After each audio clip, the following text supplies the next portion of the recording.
पुरानी है, जैसा आपने अभी सुना कि 1826 से ये चल रही है प्रेस की पत्रकारिता। लेकिन वह पत्रकारिता का दौर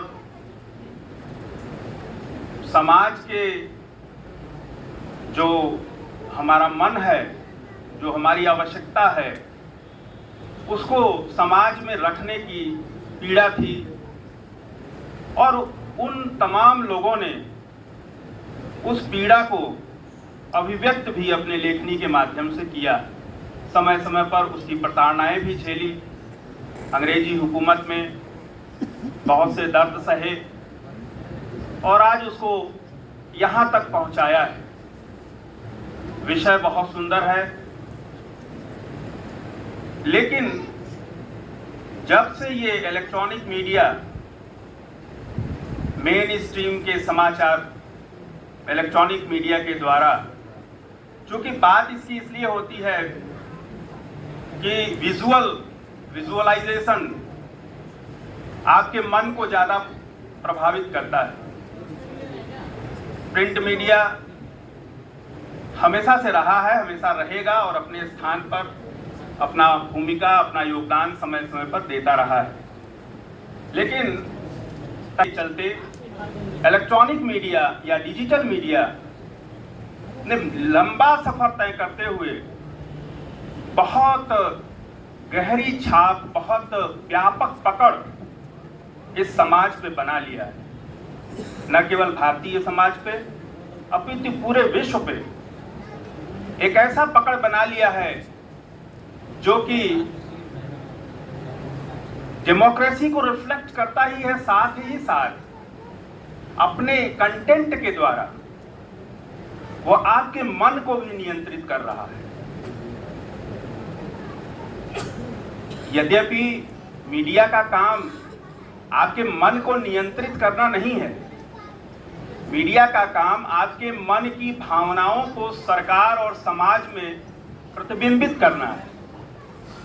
आपकी समस्याएं क्या हैं, आपकी आवश्यकताएं क्या हैं, प्राथमिक आवश्यकताएं क्या हैं, उसको प्रतिबिंबित करना है ताकि सरकार जो भी चल रही है वह उस पर ध्यान दे सके, सरकार से सवाल उठाए जा सके।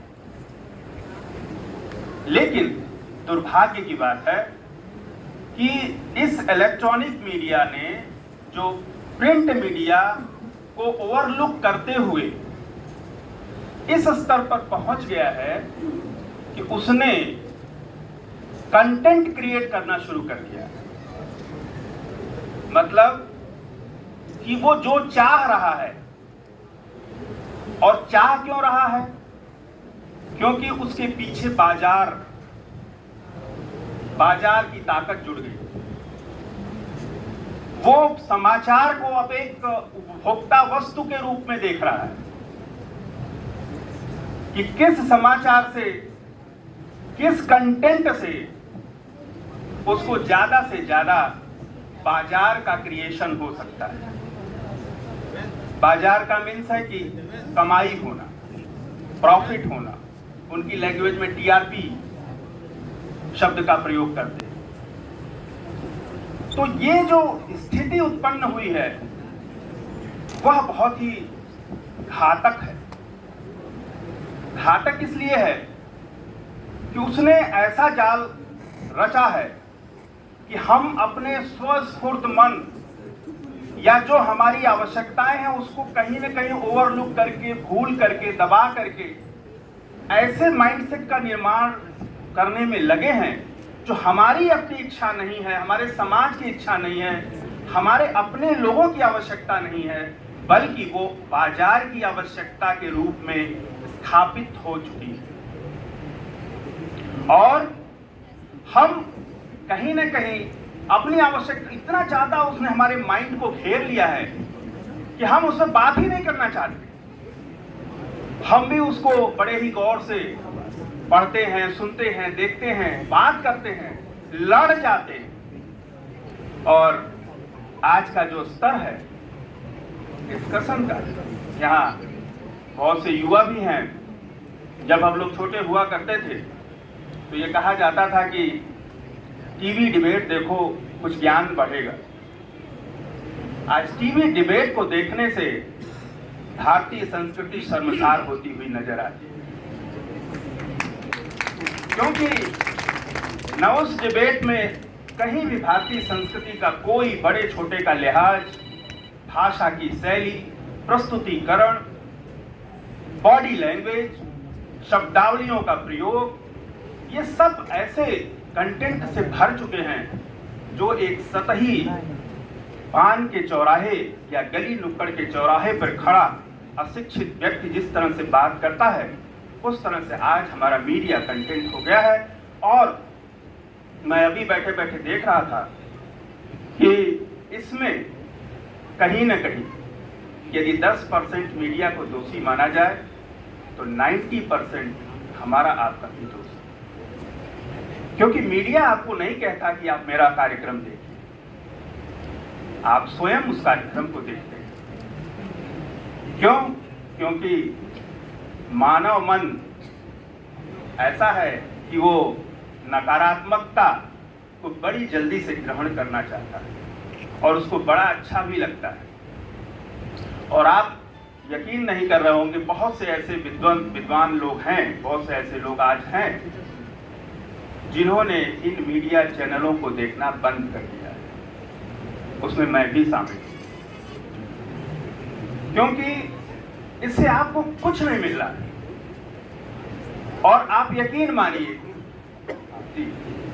निर्देश हुआ है कि बहुत कुछ समय बहुत ज्यादा हो रहा है, तो मैं बस 2-4 बातें और कह के, क्योंकि ये बहुत महत्वपूर्ण इशू है। मैं चूंकि एक मीडिया से जुड़ा रहा हूं पिछले 20 वर्षों से, तो मैं आग्रह भी करूंगा कि आप अपने पैसे का सदुपयोग कम से कम सकारात्मक चीजों को देखने में करें, क्योंकि यही एक उपाय है। क्योंकि बाजार को आप नियंत्रित नहीं कर सकते हैं, बातें कर सकते हैं, गाली दे सकते हैं, बहुत कुछ एक दूसरे पर लांछन लगा सकते हैं, लेकिन वो ठीक नहीं है। जो आपके हाथ में है, मैं इस मंच के माध्यम से आपसे निवेदन करता हूं कि कम से कम ऐसे प्रवृत्ति को पर अंकुश लाने में आपका योगदान है और ऐसे चैनलों को देखना बंद कर दें। निश्चित रूप से जब उनकी टीआरपी गिरेगी, जब बाजार की इनकम कम होगी, तो निश्चित रूप से ऐसे कंटेंट परोसना बंद कर दें। बहुत ही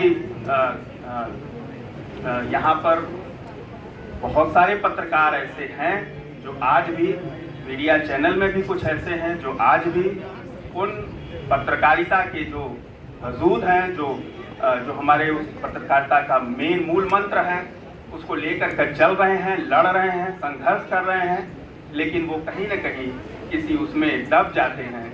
उनको उभारने की ज़रूरत है। बहुत जीवंत पत्रकारिता हमारी रही है, इसी से हमने आज़ादी पाई है, इसी से हमने अपने इच्छाओं की पूर्ति की है, अपने लक्ष्यों को प्राप्त किया है। निश्चित रूप से हम फिर खड़े हों, विचार करें कि उस पत्रकारिता को पुनः जीवित करें, पुनः सामने लाएं। आप सभी का बहुत बहुत धन्यवाद, बहुत बहुत आभार।